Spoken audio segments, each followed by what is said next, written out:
So the interesting thing about our industry is it's very localized.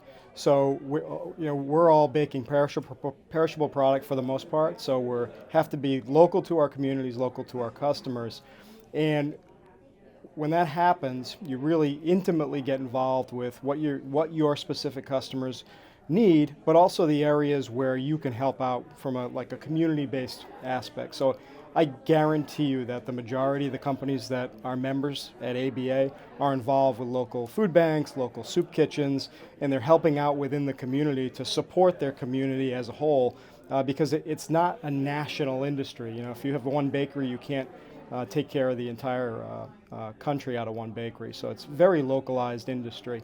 And one of the things, I was actually just having a conversation with the state affairs director, and he was talking about how it's really important for them to get out to the bakeries to find out what the very particular issues are for the workforces for each one of those bakeries. And so I think that focus on that state affairs working group is really important to be able to give that support to membership and really help us identify exactly ways that we can improve the ways we get our products out to our local constituents.